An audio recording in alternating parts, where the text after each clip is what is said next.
Good morning, students. Myself, Dr. B.B. Jaimini. I will teaching you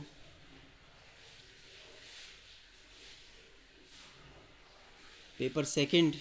You are BSc part first students, and today we will study singular points.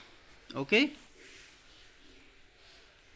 बच्चों singular points की जो अपन हिंदी में बोलेंगे इसको विचित्र बिंदु। विचित्र का मतलब है कि उसका बिहेवियर अलग तरीके का होता है। ठीक है बच्चों, तो इसके बारे में इस तरीके का जो बिंदु है कर्व पर स्थित होता है उसके का व्यवहार अपन यहाँ पढ़ेंगे और उसको किसी कर्व के लिए कैसे फाइंड आउट करते हैं और उसके क्या प्रकार होते हैं, मतलब किस प्रकार के विचित्र बिंदु अपने को देखने को मिलते हैं। ठीक है, तो मैथमेटिक्स में तो अपने को कर्व की इक्वेशन दी हुई होगी, उस पर जो कोई बिंदु होगा उसका अपने को निकालना पड़ेगा कुछ कैरेक्टरिस्टिक। उसके बाद में अपन कह सकते हैं कि भाई इस विचित्र बिंदु का जो बिहेवियर है वो इस तरीके का है, उसको इस नाम से जाना जाता है। ठीक है, तो सबसे पहले अपन अवतलता एवं उत्तलता पढ़ते हैं। आप सभी इस शब्दों से फेमिलियर है। अवतलता मीन्स कॉन्केविटी, उत्तलता मीन्स कॉन्वेक्सिटी। अवतल और उत्तल शब्दों से आप परिचित हैं। यहाँ पर अब मैथमेटिक्स के कॉन्टेक्स्ट में सिंगुलर पॉइंट के लिए इनका क्या मतलब है ये पढ़ते हैं। ठीक है भाई, तो किसी बिंदु के सापेक्ष अवतलता और उत्तलता देखते हैं। सबसे पहले ये कर्व जो मैंने बना रखा है आपको, इस कर्व का एक पार्ट तो ARB है और दूसरा पार्ट मैंने इसको डॉटेड लाइन से दिखा रखा है। ठीक है बच्चों, तो माना ARB वक्र का चाप है। बिंदु P कोई बाहर अपन ने लिया, वहाँ से अपन A और B पर स्पर्श रेखाएं खींचते हैं। ठीक है, तो PA और PB कर्व पर बिंदु A और B के पर स्पर्श रेखाएं। ठीक है, तो अब हम देख रहे हैं कि ये चाप जो है ARB अंदर की तरफ घूम रहा है तो उत्तल होगा। ठीक है, तथा वक्र का जो शेष भाग है जो डॉटेड है, ठीक है, वो भाग अवतल होगा। ठीक है, तो बिंदु के सापेक्ष ये R कोई बिंदु वक्र पर स्थित है तो इसके सापेक्ष अपन देख रहे हैं कर्व को ARB को। ठीक है, और दूसरा जो रेस्ट वक्र का कर्व है ये डॉटेड है, इसको देख रहे हैं और सापेक्षता अपन ले रहे हैं P बिंदु के सापेक्ष। ठीक है बच्चों, तो इस तरीके से चाप ARB उत्तल होगा तथा वक्र का शेष डॉटेड भाग अवतल होगा। ठीक है, now we come to the next slide. सरल रेखा के सापेक्ष भी अवतलता और उत्तलता देखते हैं अपन। ठीक है, फिगर मैंने बना रखा है आपको। कोई कर्व है C, इस पर कोई P बिंदु है, इस पर कोई मैंने स्पर्श रेखा खींच दी और L कोई एक फिक्स लाइन है। ठीक है बच्चों, तो फिक्स लाइन और स्पर्श रेखा के साथ में ये जो कोण है वो थीटा है। ठीक, तो वक्र C है, सरल रेखा L है, वक्र के बिंदु P पर स्पर्श रेखा L के साथ थीटा कोण बनाती है। स्पष्ट है? ठीक है, तो उस केस में वक्र उत्तल होगा। कब उत्तल होगा? यदि वक्र पूरी तरह न्यून कोण थीटा के भीतर हो। ठीक है, जैसा मैंने इस चित्र में दिखा रखा है आपको। और अवतल होगा, कब अवतल होगा? यदि वक्र पूरी तरह न्यून कोण थीटा के बाहर हो, जैसा मैंने ये दूसरे चित्र में आपको दिखा रखा है कि थीटा के पूरी तरीके से ये कर्व बाहर है। ठीक है, तो आपको ये समझ में आ गया कि किसी सरल रेखा है उसके सापेक्ष में वक्र की जो उत्तलता और अवतलता कैसे चेक की जाती है। ठीक है, राइट। नेक्स्ट स्लाइड अपन लेते हैं एक्स अक्ष के सापेक्ष। अपन ने बिंदु के सापेक्ष देख लिया, एक लाइन के सापेक्ष देख लिया, सरल रेखा के सापेक्ष। अब अपन एक्स अक्ष के सापेक्ष कर्व की स्थित किसी बिंदु पर उसका व्यवहार देखते हैं कि उत्तल होगा या अवतल होगा। ठीक है, अब कर्व जनरली अपन y=fx देते हैं। इसके कोई बिंदु P ले लिया तो P पर ऊपर की ओर यदि होगा तो अवतल होगा। ठीक है, और अवतल के लिए जो कंडीशन है y=fx के लिए अपन डबल डेरिवेटिव निकालेंगे और यदि वो पॉजिटिव है तो कर्व अवतल होगा और यदि नेगेटिव है तो कर्व नीचे की ओर होगा और उत्तल होगा। ठीक है, तो ये चेक करते हैं अपन सेकेंड ऑर्डर डेरिवेटिव से निकाल करके। ठीक है बच्चों, उस पॉइंट के लिए यहाँ पे बिंदु ले रखा है अपन ने जनरल, तो एक्स अक्ष के सापेक्ष उत्तल होगा। अब ये तो मैंने P बिंदु के सापेक्ष कर्व की स्थिति पर थी। अब एक्स अक्ष के सापेक्ष यदि उत्तलता अवतलता अपने को चेक करनी है तो अपन Y D square by D x square factor लेंगे, ठीक है। इसकी नेगेटिविटी और पॉजिटिविटी चेक करेंगे। यदि ये पॉजिटिव है तो कर्व एक्स एक्स के सापेक्ष उत्तल होगा, और यदि नेगेटिव है तो कर्व एक्स एक्स के सापेक्ष अवतल होगा, ठीक है बच्चों। तो ये एक बिहेवियर है इनका, इस पॉइंट का एक्स एक्स के सापेक्ष, इस पॉइंट पर कर्व का, ठीक है। अब अलग अलग तरीके के बिंदु होते हैं, मैंने आपको शुरू में बताया था कि ये जो सिंगुलर पॉइंट है ये विचित्र बिंदु है। तो अब यदि बिंदु की जो स्थिति है उसके हिसाब से इसको नाम दिया है। तो यहाँ पर पॉइंट ऑफ इन्फ्लेक्शन, ठीक है, पॉइंट ऑफ इन्फ्लेक्शन, नति परिवर्तन बिंदु क्या होता है कि आपको ये चित्र में दिखा रखा है, ठीक है। ये एल कोई लाइन है, ठीक है, इस पे और कर्व कोई दिख रहा है आपको, ये घूमता हुआ इस पी बिंदु है। तो आपको इस लाइन के इधर भी कर्व दिख रहा है और इधर भी कर्व दिख रहा है। एक तरफ नीचे कर्व दिख रहा है, एक तरफ ऊपर जाता हुआ कर्व दिख रहा है, ठीक है। तो ये दोनों एक तरीके से उत्तल और अवतल दोनों एक साथ इस लाइन और के सापेक्ष इस पॉइंट पर दिख रहे हैं, ठीक है।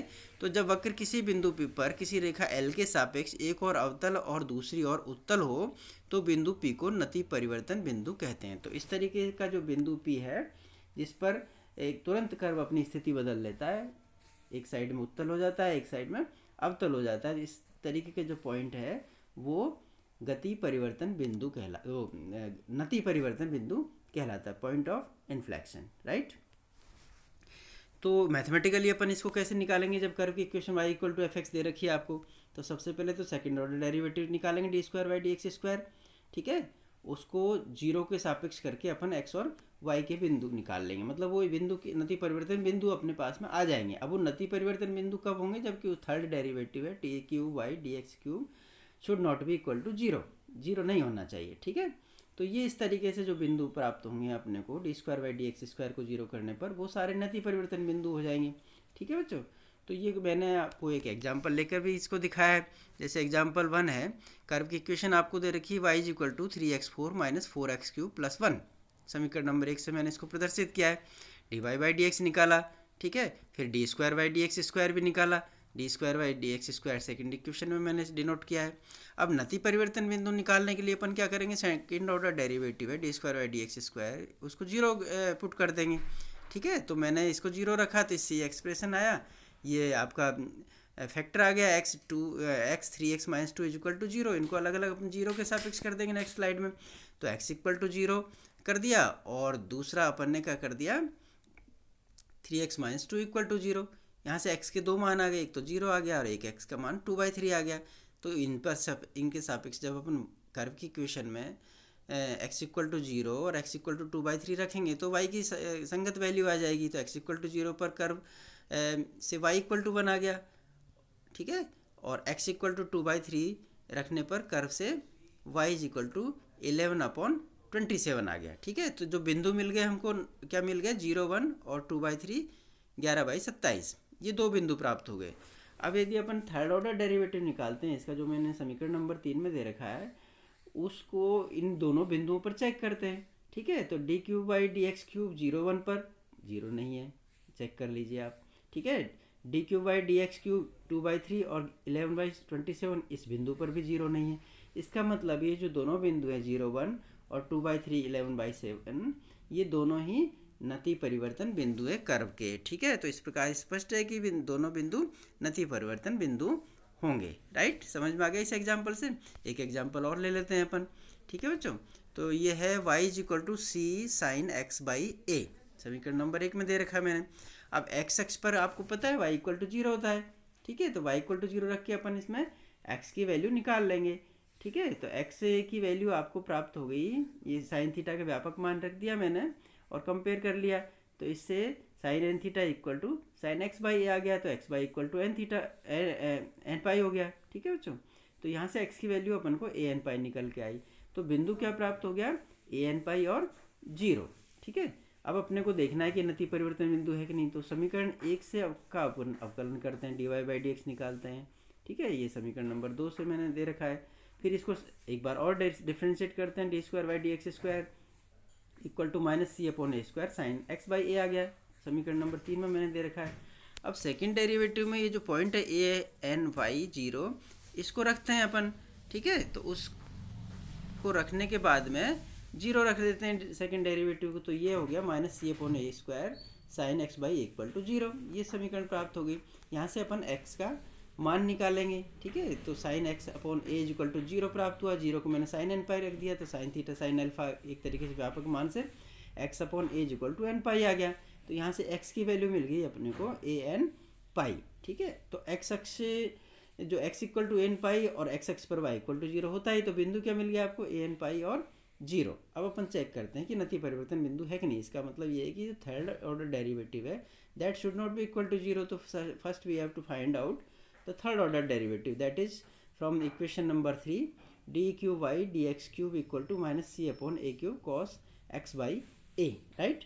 अब ये D cube by D x cube जो थर्ड ऑर्डर डेरिवेटिव है, इसको इस बिंदु पर इसका मान निकालते हैं ए एन पाई और जीरो पर, ठीक है। तो अपन देखते हैं रखने के बाद में कि it is not equal to zero, ठीक है, जीरो नहीं है ये। इसका मतलब ये जो बिंदु ए एन पाई और जीरो मिला हमें, ये बिंदु इस कर्व के लिए नति परिवर्तन बिंदु प्राप्त हो गया है, ठीक है बच्चों। तो ये नति परिवर्तन बिंदु इस तरीके से निकालते हैं। तो थोड़ा सा मैंने आपको इसके बारे में बताया नति परिवर्तन बिंदु क्या होता है और इसको कैसे किसी curve y equal to F x के लिए निकाला जाता है।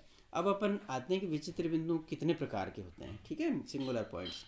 तो सबसे पहले तो मैंने आपको शुरू में बताया कि विचित्र बिंदु वक्र पर स्थित एक असामान्य बिंदु होता है, ठीक है, जहाँ पर वक्र का व्यवहार असाधारण होता है। मतलब कुछ भी हो सकता है, वक्र उत्तल भी हो सकता है, अवतल भी हो सकता है, केवल उत्तल हो सकता है, केवल अवतल हो सकता है। तो उसका व्यवहार नोट करते हैं, है ना।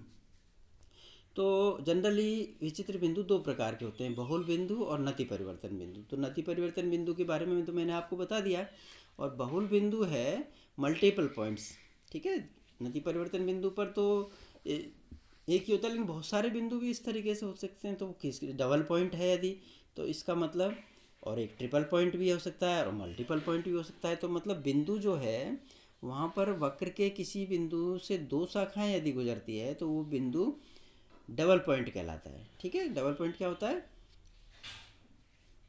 वक्र के किसी बिंदु से यदि दो शाखाएं वक्र की गुजरती है तो वह बिंदु द्विक बिंदु या डबल पॉइंट कहलाता है। इसी तरीके से ट्रिपल पॉइंट के लिए भी यदि अपन कह सकते हैं कि यदि वक्र की तीन शाखाएं उस बिंदु से गुजरती है तो त्रिक बिंदु कहलाता है, ट्रिपल पॉइंट कहलाता है, ठीक है।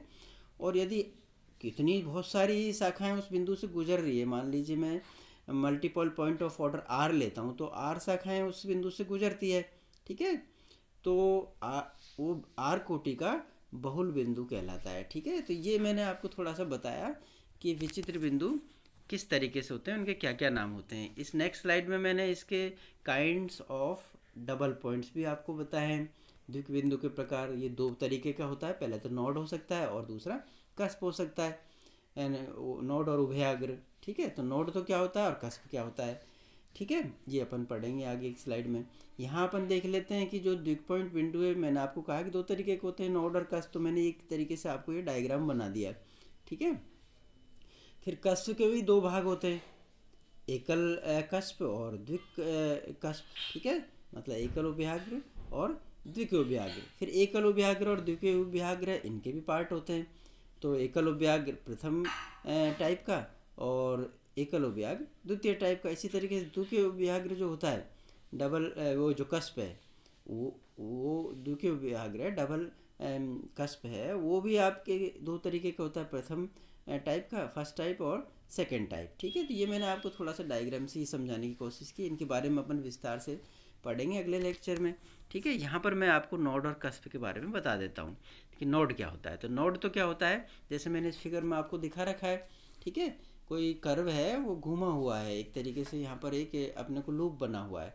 अब बिंदु पी पर ये लूप मिल रहा है, तो पी पर दो स्पर्श रेखाएं होंगी, T1 और T2, ठीक है, अलग अलग स्पर्श रेखाएं होंगी कि नहीं होंगी। तो इसी जो बिंदु इस तरीके की स्थिति पर होता है, यह दिक् बिंदु इस स्पर्श वास्तविक एवं भिन्न होती है इस पर, इस बिंदु पर स्पर्श रेखाएं, ठीक है।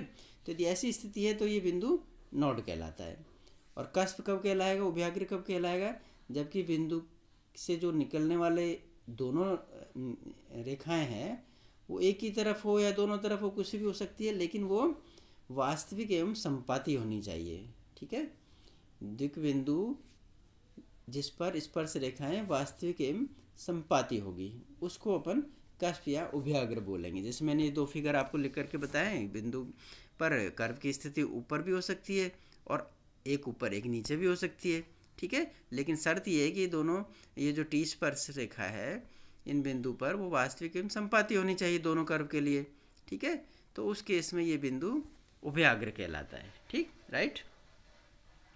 तो इस तरीके की आज अपन ने जानकारी पढ़ी सिंगुलर पॉइंट के बारे में, और नेक्स्ट टर्न पे अपन इनके जो भेद बताए मैंने कस्प और नोड के, इनके बारे में पढ़ेंगे। और कर्व की जब इक्वेशन अपने को दी हुई रहती है, सवाल तो यही होता है, तो उससे अपन पॉइंट की स्थिति किस तरीके से निकालेंगे इसके बारे में पढ़ेंगे, ठीक है बच्चों। तो आज इतना ही, मैं यहीं लेक्चर ख़त्म करता हूँ। बहुत बहुत धन्यवाद आपका, थैंक यू वेरी मच।